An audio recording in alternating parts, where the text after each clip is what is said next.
Hi everyone, Jason here, local tech experts with another build for you. Haven't been doing too many videos because I've been doing builds, but they've all been the same. So multiple builds, but all the same. So there's not much point doing multiple videos. But I've got a new one here. I've got 5 of these to go. I couldn't get a hold of any of the other Azza cases, which seem to sell pretty well, but this was going to be the replacement one. So similar parts are going into it. i5 6th gen on a MATX board with dual channel 16 gigs of RAM. There's the IO shield there. SATA cables, 240 gig SSD and a 2 terabyte hard drive. It's a red NAS drive, but still fine. They brand these things like this, but it really isn't a whole lot of difference. They're supposed to be sort of more reliable in NASes, but you can use them in desktops just fine. The graphics card is, I've got more of these GTX1660 Supers. So a lot of builds are going to have these in at the moment. And for a power supply, this is just the box, but it's actually a 550 watt Corsair, I believe. I haven't actually checked it. Yeah, so it's a 550 watt Corsair non-modular. So that's going to be plenty enough to drive a 1660. I did do a build, or try to build, a couple of days ago. I tried the 1660 with a 450 watt power supply and would not recommend it. It's way above limits.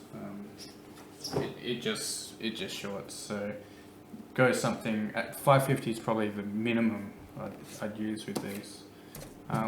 Anyway, the case is a Azza Luminous 110.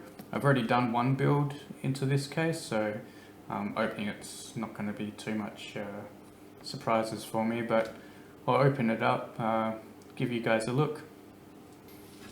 Alright, so this is it out of its box.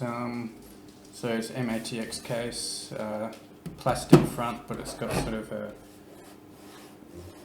texture to it. Comes with a 120mm fan in the back. IO is a single USB 3, 2 USB 2s, headphone, microphone, LED switch. I'll talk about that in a sec, and a power switch. Yeah, standard MATX, no cutout on the back. It's got a PSU cutout there. Yeah, it's standard. Back off here.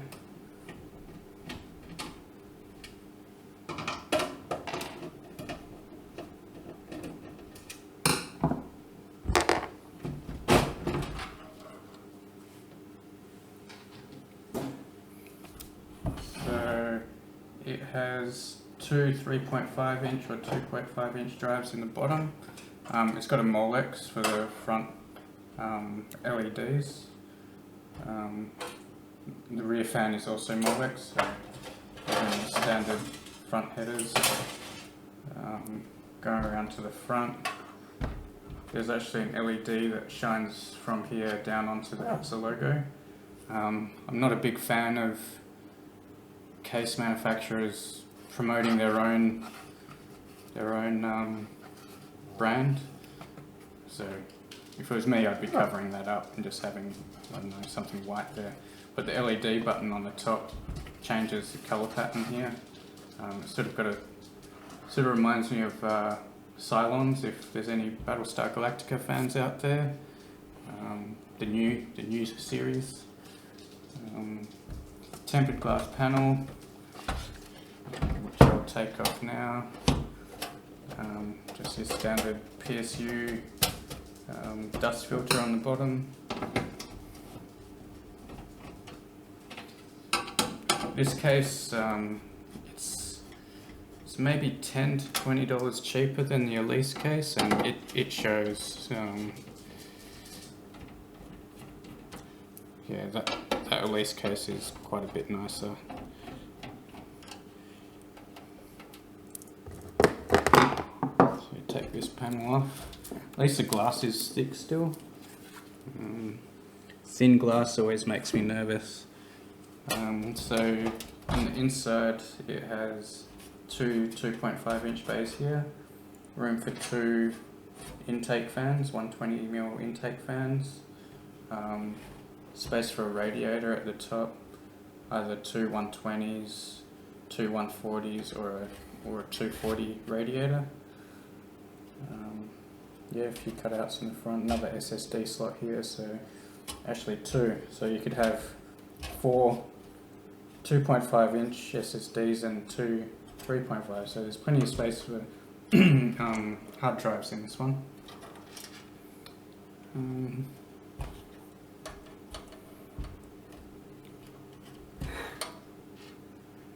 think that's it for this one. I'll put the link in the description for where I got the case. The other thing I noticed on this one is it's sort of, I don't know if you can see that, but it looks like it's fingerprints on there, but it's actually, yeah, I'm not too sure. It's sort of a fingerprint magnet, because even though it's plastic, you can see that I'm going to have to clean that off before. I just wish they'd put this texture on this part as well. I'm not too sure why they left that part out. But the intakes are just these tiny little vents, so there's not a lot of intake. But I'll probably put this fan in the front and then put three ring fans on the back here. Alright, I'll get to building.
So this is what it looks like in the end, guys. Those eagle-eyed ones amongst you might notice that it's a slightly different build because I cheated and used the build I did before because I'd already taken product shots, but basically exactly the same parts. I think it's a decent little case for sort of entry level. It's got nice looks to it, nice lines and everything, and a bit of space behind it for cable management and stuff like that. So all in all, it worked out pretty well. Thanks for watching, guys, and I'll see you next time. Bye.